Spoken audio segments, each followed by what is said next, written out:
Ice cream में मिली उंगली मामले में मलार पुलिस ने बड़ा खुलासा किया है, क्योंकि मलार पुलिस ने आइसक्रीम में उंगली का डीएनए रिपोर्ट का पता लगा लिया है। इस रिपोर्ट में यह जानकारी मिली है कि जो शख्स की उंगली कटी थी वह पुणे के फॉर्चून डेयरी में बतौर असिस्टेंट पैकिंग मैनेजर के तौर पे काम करता था, जिसका नाम है ओमकार पोटे।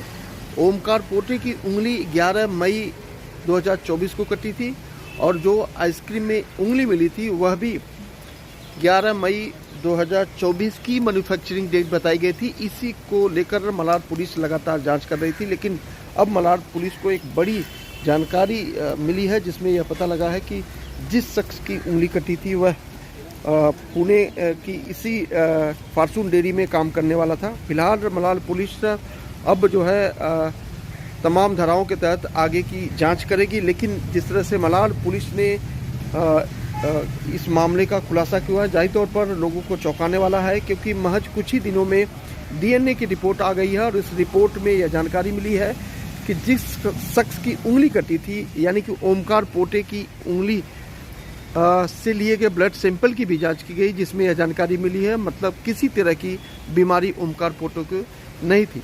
मतलब कि आप ये समझ सकते हैं कि कटी हुई आइसक्रीम में जो उंगली मिली थी उसकी जांच और ब्लड सैंपल की जांच में यह सीधे तौर पर जानकारी मिली है कि ओमकार पोटे को किसी तरह की बीमारी नहीं थी। मतलब कोई चिंता का विषय नहीं है और बहुत ही बेहतरीन जांच करते हुए मलार पुलिस ने इस पूरे मामले का खुलासा भी कर दिया है।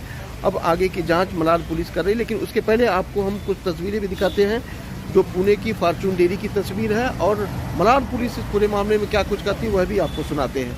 देखिए तस्वीरों में दिखने वाली यह वही आइसक्रीम है जिसको मलार का रहने वाले एक डॉक्टर ने ऑनलाइन ऑर्डर किया था। जैसे वह आइसक्रीम की पहली बाइट खाई, उसके बाद उसे एहसास हुआ कि उसके साथ कुछ तो गलत हुआ है और इस मामले को लेकर उसने मलार पुलिस स्टेशन में बाकायदा शिकायत दर्ज कराई।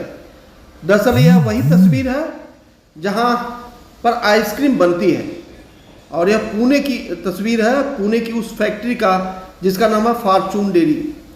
फॉर्चून डेयरी में पैकिंग के दरमियान यह पूरी घटना हुई है, जिसकी जांच मलार पुलिस करते हुए उस शख्स की पहचान की जिसकी उंगली आइसक्रीम में कटी हुई मिली।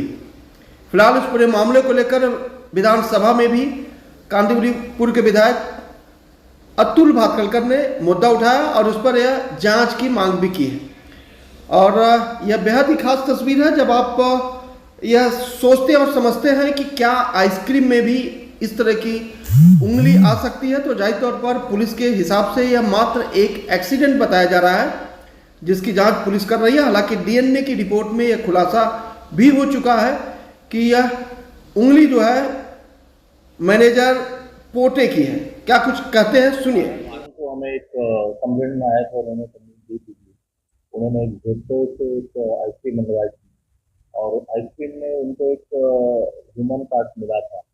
तो उसके बाद उन्होंने हमारे पास कंप्लेंट दिया। हमने आईपीसी धारा 272, 273 और 233 आईपीसी के तहत एक गुना दाखिल किया था और उनका जो गुना दाखिल हुआ था उसका इन्वेस्टिगेशन कर रहे थे। इन्वेस्टिगेशन करते वक्त जब हम इंदापुर पहुंचे थे तो वहाँ पर फैक्ट्री में एक इंसिडेंट हुआ था और एक लड़के को मिडल फिंगर में, राइट हैंड के मिडल फिंगर पे चोट आई थी, इतना पता था।